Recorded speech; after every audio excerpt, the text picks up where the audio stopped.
नमस्कार मित्रों, आप लोगों का स्वागत है हमारे YouTube चैनल मोक्ष प्रवाह में। मित्रों, आज के इस वीडियो में हम जानेंगे कि स्त्रियां संतुष्ट कब होती हैं, किस समय स्त्रियों के साथ भोग विलास अर्थात संबंध स्थापित करें कि स्त्रियां संतुष्ट हो जाएं और उनको पूरी तरह से मजा आ जाए और वे किसी दूसरे मर्द की तलाश करना छोड़ दें।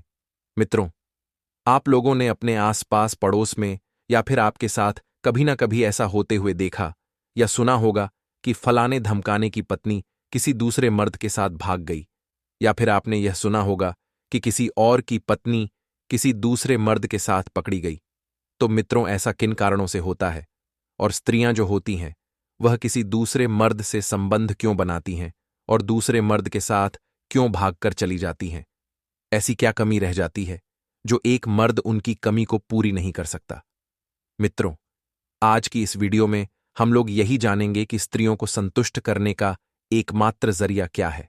हम लोग अपनी पत्नी को कैसे संतुष्ट कर सकते हैं, उसे किसी दूसरे के पास जाने की जरूरत ना पड़े, इसलिए हमें क्या करना चाहिए कि हमारी पत्नी संतुष्ट हो जाए। तो मित्रों, वीडियो बहुत ही रोचक मद होने वाली है, इसलिए आप लोग वीडियो को अंत तक जरूर देखिए, क्योंकि आधा अधूरा ज्ञान विष की समान होता है। इसलिए आप लोग वीडियो पर लास्ट तक बने रहे। मित्रों, चलिए वीडियो को प्रारंभ करते हैं। मित्रों, एक बार की बात है, एक उत्तर प्रदेश का छोटा सा गांव था जिसका नाम सरतपुर था। उस गांव में एक अत्यंत सुंदर महादेव जी का मंदिर था, जहां पर प्रतिदिन सैकड़ों लोग महादेव जी की पूजा अर्चना करने के लिए आते थे। इस गांव में महादेव जी की मंदिर के बगल में एक धनी व्यापारी रहता था और उसके साथ उसकी पत्नी और उसका एक 10 साल का पुत्र भी था। व्यापारी अपनी पत्नी से अत्यंत प्रेम करता था। उसकी पत्नी भी उसे बहुत प्रेम करती थी। उसकी पत्नी जो थी वह देखने में अत्यंत सुंदर और सुशील थी। यदि कोई उसे एक बार भी देख लेता था तो उस पर मोहित हो जाता था।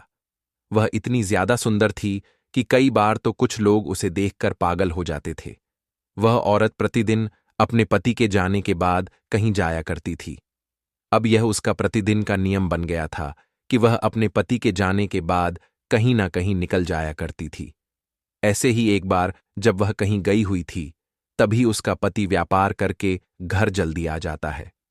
वह घर आने के बाद अपने घर में पूरी तरह से अपनी पत्नी को ढूंढता है, लेकिन उसकी पत्नी उसे घर पर कहीं भी नहीं नजर आती। वह गांव की तरफ भी उसे ढूंढने जाता है, लेकिन उसे वह कहीं भी नहीं मिलती। थक हार कर वह पुनः घर वापस आ जाता है।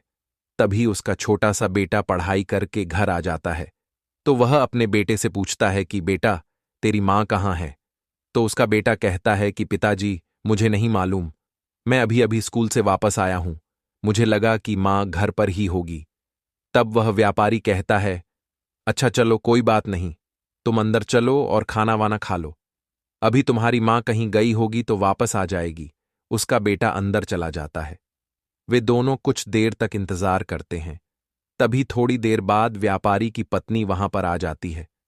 उसकी पत्नी अपने पति को देखकर घबरा जाती है और उसे पसीने छूटने लगते हैं। तभी व्यापारी, जो अपनी पत्नी से बहुत ज्यादा प्रेम करता था, वह उसे डांट तो सकता नहीं था, इसलिए उसने उसे बड़े प्यार से पूछा कि हे देवी, आप कहाँ गई थी? उसकी पत्नी पहले से ही डरी हुई थी। उसने हकलाते हुए कहा कि मैं अपनी सहेली के घर गई थी। व्यापारी ने कहा कि कम से कम बताकर तो जाती, हम दोनों यहां कितना परेशान थे, मैं तुम्हें पूरे गांव में खोज रहा था। पत्नी ने ऐसे वैसे करके किसी भी तरह उस समय उस बात को टाल दिया। फिर शाम हो जाती है और वे सभी खाना खाकर सो जाते हैं। अगले दिन व्यापारी जैसे ही व्यापार के लिए बाजार जाता है, उसकी पत्नी फिर से कहीं चली जाती है और पिछले दिन की तरह ही व्यापारी अपना व्यापार करके घर जल्दी वापस आ जाता है। तो वह पुनः देखता है कि उसकी पत्नी घर पर नहीं है। अब वह शंका में पड़ जाता है कि प्रतिदिन उसकी पत्नी कहाँ चली जाती है। जब उसकी पत्नी पुनः वापस आती है तो वह फिर से वही सवाल करता है कि तुम कहाँ गई थी? पत्नी फिर से किसी भी तरह दूसरा बहाना बनाकर बच जाती है, लेकिन अब उस व्यापारी को शक होने लगता है। इसलिए वह व्यापारी अगले दिन व्यापार करने के बहाने घर से बाहर निकलकर एक पेड़ के पीछे छिप जाता है और अपनी पत्नी का पीछा करने के लिए तैयार हो जाता है। उसे शक था कि उसकी पत्नी उसे बिना बताए कहीं ना कहीं तो जाती है, इसलिए वह इस शक को दूर करने के लिए उसका पीछा करने लगता है। जब उसकी पत्नी घर से बाहर निकलकर कहीं जा रही थी, तब व्यापारी उसका पीछा करने लगता है। उसका पीछा करते करते वह एक झोपड़ी के पास पहुंचता है। झोपड़ी जो कि जंगल के एक वीरानी सी जगह पर थी, और वह एक घने जंगल में थी जहां पर कोई आता जाता नहीं था।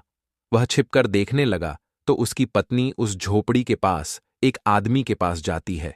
वह यह सब देखकर बहुत ही डर जाता है, क्योंकि उसने अपनी पत्नी पर बहुत भरोसा किया था। उसे कभी भी यह यकीन नहीं था कि उसकी पत्नी कभी ऐसा कर सकती है। अब उसने देखा कि वे दोनों अंदर उस कुटिया में जाकर आपस में रातें रंगीन करने लगते हैं और टपाटप करने लगते हैं। यह सब देखकर उस व्यापारी की आंखें आंसुओं से भर आईं। वह व्यापारी पूरी तरह से टूट चुका था। वह तुरंत ही वहां से घर के लिए निकल जाता है। जब वह घर जाता है तो थोड़ी देर बाद उसकी पत्नी फिर से घर को आती है, तो वह फिर से किसी तरह बहाना बनाकर बचना चाहती थी। व्यापारी अब जो सब कुछ जान चुका था, वह जानते हुए भी अनजान बनकर खाना पीना खाकर सो जाता है, और पूरी रात उसे नींद नहीं आती।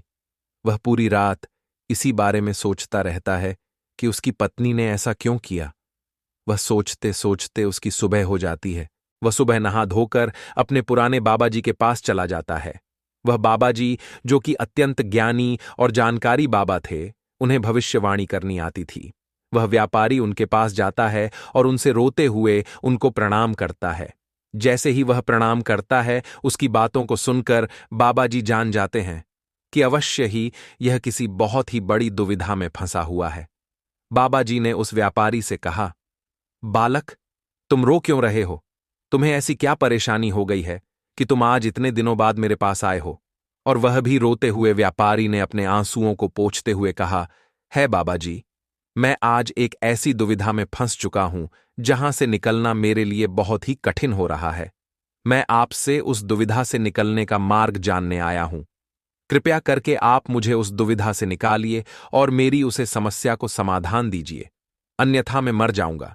मैं यह सोच सोच कर पागल होता जा रहा हूं।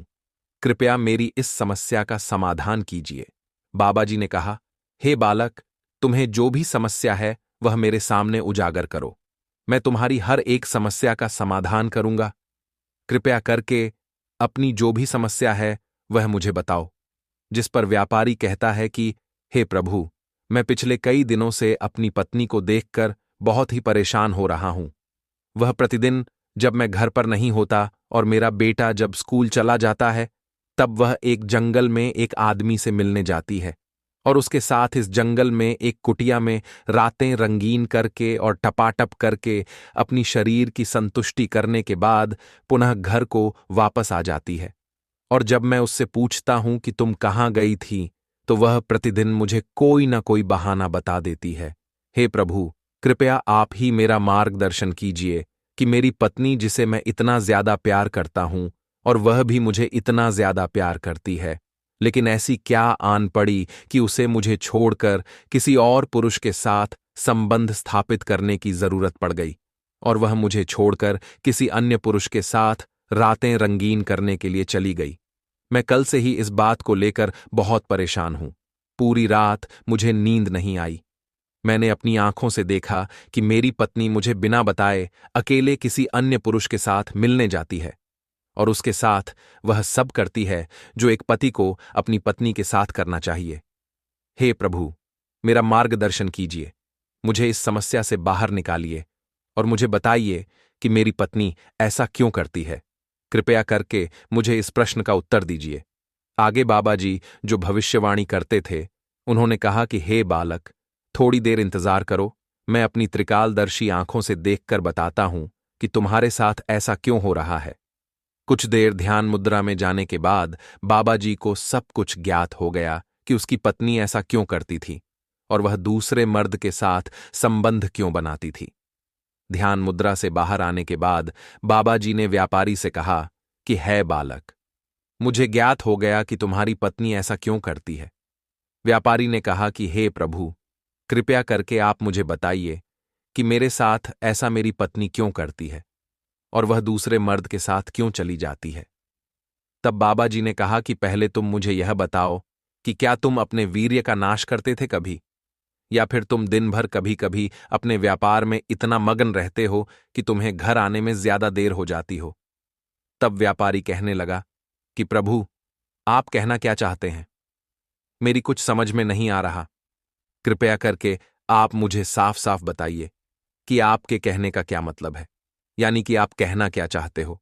तब बाबा जी कहते हैं कि मेरे कहने का अर्थ यह है कि क्या तुमने अपने जीवन में या अपनी जवानी में अपने वीर्य का नाश किया है? मतलब कभी हस्तमैथुन वगैरह ऐसी गंदी आदतों की लत तो तुम्हें नहीं लगी थी? और क्या तुम्हारे साथ तुम्हारे व्यापार में कभी ऐसा हुआ है कि तुम्हारा व्यापार बहुत ज्यादा बढ़ गया हो और तुम उस व्यापार में इतना मग्न हो गए हो कि तुम्हें घर आने में बहुत ज्यादा देर हो जाती हो? तब वह व्यापारी बाबा जी से कहता है कि हाँ बाबा जी, मैं अपनी जवानी में बहुत ज्यादा हस्तमैथुन करता था और मेरे साथ लगभग लगभग रोज ऐसा होता है कि मैं प्रतिदिन अपने व्यापार में इतना मग्न रहता हूं कि मुझे हमेशा देरी हो जाती है। अभी 2-4 दिनों से मेरा काम बहुत जल्दी खत्म हो जाता है, इसलिए मैं घर जल्दी वापस आ जाता हूं। अन्यथा मैं पूरा दिन 16-16 घंटे अपने काम में मगन रहता हूं।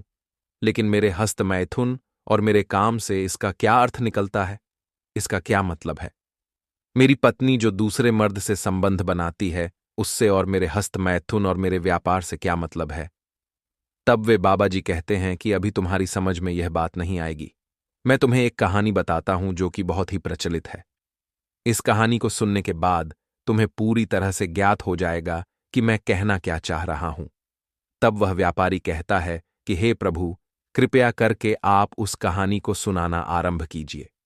बाबा जी कहते हैं कि किंतु तुम्हें यह कहानी अंत तक अवश्य सुननी होगी, नहीं तो इसका दुष्परिणाम भी होता है जो कि बहुत ही बुरा होगा। तब वह व्यापारी कहता है कि हे प्रभु, कृपया करके आप मुझे वह कहानी सुनाना आरंभ कीजिए। मैं आपको वचन देता हूं कि मैं उस कहानी को पूर्णता पूरा अवश्य सुनूंगा। तब बाबा जी कहानी को सुनाना आरंभ करते हैं और कहते हैं कि है बालक, जैसी दशा तुम्हारी है वैसी ही दशा।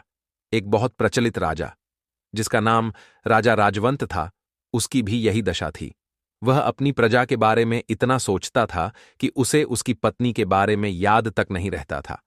वह अपने प्रजा में इतना मग्न हो जाया करता था कि उसकी पत्नी उसका इंतजार करते करते सो जाती थी, और सुबह जब उठती तब भी उसका पति उसके साथ नहीं रहता, और सोने के बाद वह कब आता और सोने के पहले वह कब चला जाता, उसे भनक भी नहीं लगती थी। ऐसा ही चलता रहा। वह प्रतिदिन यही करता गया और उसकी पत्नी उसका यह तमाशा देख देख कर हैरान रहती थी।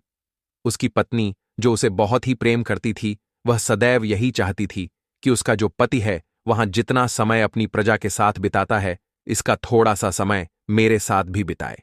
लेकिन राजा तो अपने कामों और प्रजा की समस्याओं में इतना उलझा रहता कि उसे समय ही नहीं मिलता कि वह अपनी पत्नी के साथ समय बिताए।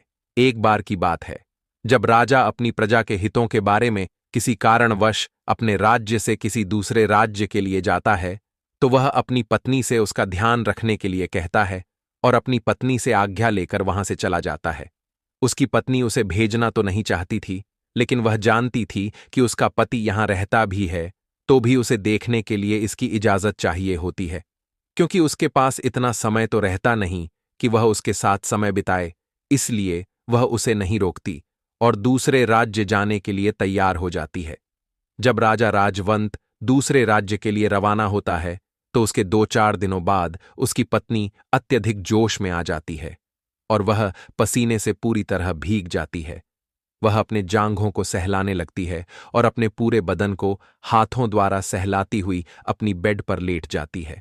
वह इतनी गर्म हो चुकी थी कि उसे अब पूर्ण संतुष्टि चाहिए होती है। तभी वहां पर एक राज दरबारी, जो कि रानी को खाने के लिए बुलाने आता है, वह देखता है कि रानी अपने बिस्तर पर पसीने से लथपथ अपने पूरे बदन को सहला रही है और अपने कपड़ों को इधर उधर फेंक रही है। वह अर्ध नंगी हो चुकी थी। राज दरबारी ने जैसे ही उसे देखा, वह कांपने लगा और उसके मन में रानी के प्रति गलत भावनाएं उत्पन्न होने लगीं और वह छिप कर रानी को देखने लगा। वह राज दरबारी भी अब धीरे धीरे जोश में आने लगा और राज दरबारी जो था वह रानी की ऐसी हालत को देखकर मजे लेने लगा। अचानक जब रानी उठी और अपने बदन को सहलाती हुई अपने जांघों के बीच हाथ फेर रही थी, तभी उसने देखा कि राज दरबारी उसे छुप छुप कर देख रहा है। रानी ने तुरंत ही अपने पूरे बदन को ढक लिया और राज दरबारी को डांटते हुए अपने पास बुलाती है और उसे खूब डांटने लगती है। रानी जो किया पूरी तरह जोश में थी और उसको संतुष्ट करने के लिए कोई मर्द चाहिए था। वह चाहती थी कि किसी तरह वह राज दरबारी उसके पास आ जाए। वह डांटते हुए उसे अपने पास बुला लेती है और उसे अपने साथ संभोग विलास करने का प्रस्ताव रखती है। राज दरबारी, जो अभी तक छिप छिप कर यह दृश्य देख रहा था, वह पूरी तरह से डरा हुआ था। वह यह सोच रहा था कि मैं अपने ही राज्य की रानी के साथ यह भोग विलास कैसे करूं। तभी रानी ने उससे कहा कि यदि तुम मेरे साथ संभोग विलास करोगे तो मैं तुम्हें सैकड़ों स्वर्ण मुद्राएं दूंगी, और जब जब मेरा भोग विलास करने का मन होगा तब तब मैं तुम्हारे साथ वह विलास करने के लिए कहूंगी, और तुम जब जब मेरे साथ भोग विलास करोगे मैं तुम्हें ऐसे ही स्वर्ण मुद्राएं देती रहूंगी। राज दरबारी अब स्वर्ण मुद्राओं की लालच में और इतनी खूबसूरत रानी के साथ भोग विलास करने के लिए वह तैयार हो गया। दोनों ने मन भरकर भोग विलास किया और उसके बाद जैसे ही रानी संतुष्ट हो गई, उसने राज दरबारी को स्वर्ण मुद्राएं दी और उससे बोली कि यदि तुमने किसी से भी यह बात बताई तो मैं तुम्हारी जान ले लूंगी। राज दरबारी डरकर हां में सर हिलाकर वहां से चला गया। ऐसा ही कुछ दिनों तक चलता रहा।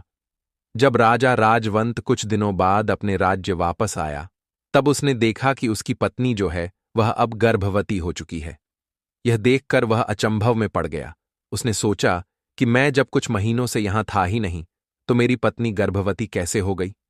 उसने अपनी पत्नी को अपने कमरे में बुलाया और उसे डांटते हुए पूछा कि यह बच्चा किसका है? मैं तो कुछ महीनों से यहां पर था ही नहीं, तो तुम गर्भवती कैसे हो गई? रानी, जो कि पूरी तरह से डर गई थी, उसने बहाना बनाया और कहा कि एक दिन जब आप यहां पर नहीं थे और मैं पूरी तरह से जोश से भर चुकी थी, क्योंकि आपने पहले कभी भी मेरे साथ भोग विलास नहीं किया था, इसलिए मैं पूरी तरह से गर्म हो चुकी थी। और जब मैं गर्म हो चुकी थी और मैं पूरी तरह से जोश से भरी हुई थी, तब मुझे यह सब करते हुए एक राज दरबारी ने देख लिया था और उसने मेरे साथ जबरदस्ती करते हुए यह सब किया और मैं गर्भवती हो गई। ऐसा सुनते ही राजा पूरी तरह से गुस्से में आग बबूला हो गया। उसने तुरंत ही उस राज दरबारी को अपने पास बुलाया और उसे फांसी की सजा सुना दी।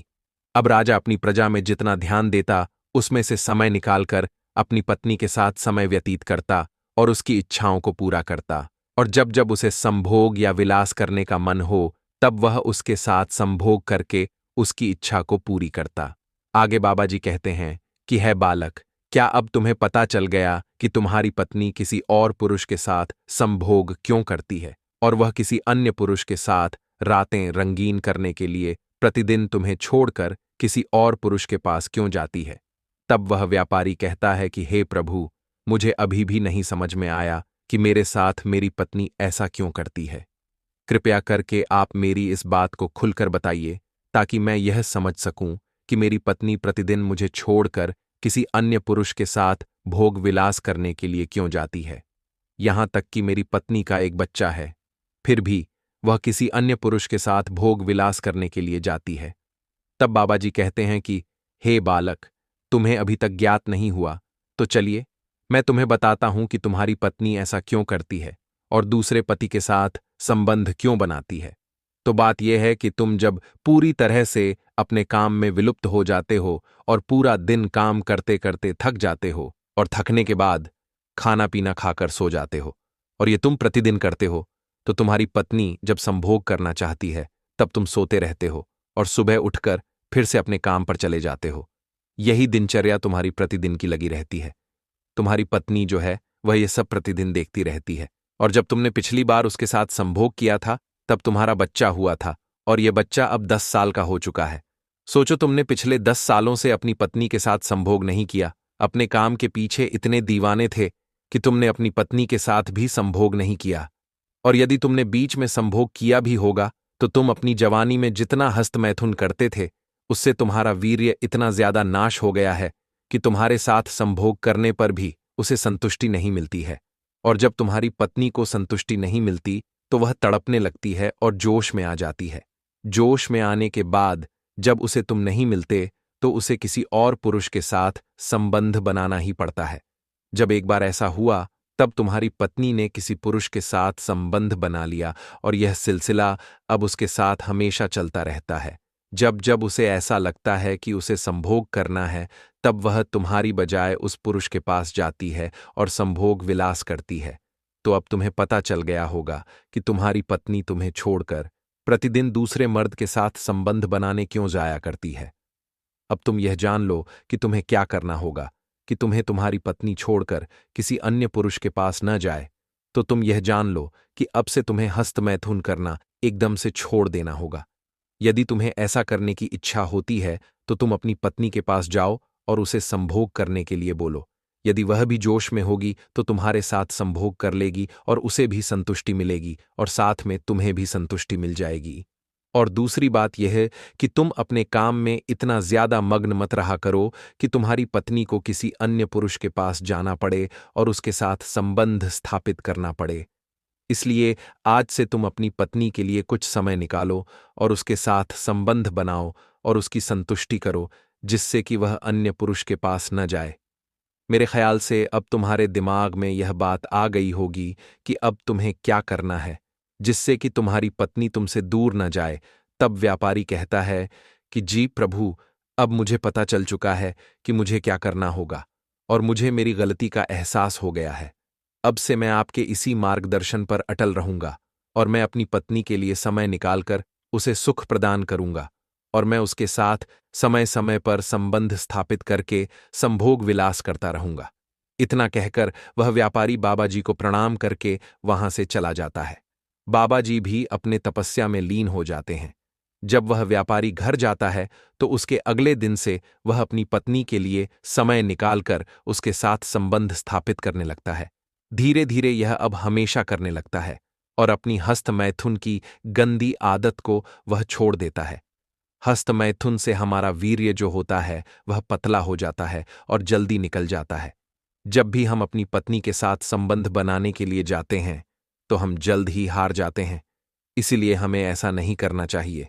अब से वह व्यापारी अपनी पत्नी के साथ प्रतिदिन, जब भी उसकी पत्नी की इच्छा होती, वह भोग विलास करता और दोनों ही अब सुखी जीवन व्यतीत करने लगे।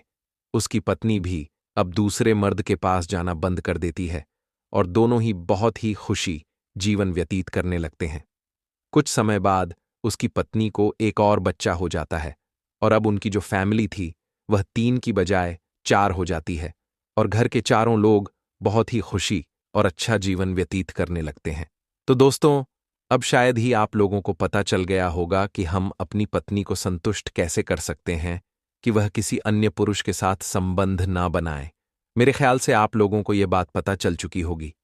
तो दोस्तों, कैसी लगी आपको? लोगों, ये वीडियो कमेंट में जरूर बताना और यदि आप लोगों को ये वीडियो पसंद आई हो तो वीडियो को लाइक करके चैनल को सब्सक्राइब कर लेना और हाँ, याद से बगल के बेल आइकन को ऑल पर सेलेक्ट कर लेना, जिससे कि हमारी वीडियो की नोटिफिकेशन आप तक सबसे पहले पहुंच सके और हमारी वीडियो आप तक सबसे पहले पहुंच सके और आप हमारी वीडियो का आनंद ले सकें। तो मित्रों, मिलते हैं अगले किसी नए वीडियो के साथ। तब तक के लिए हर हर महादेव, राधे राधे, जय श्री कृष्णा।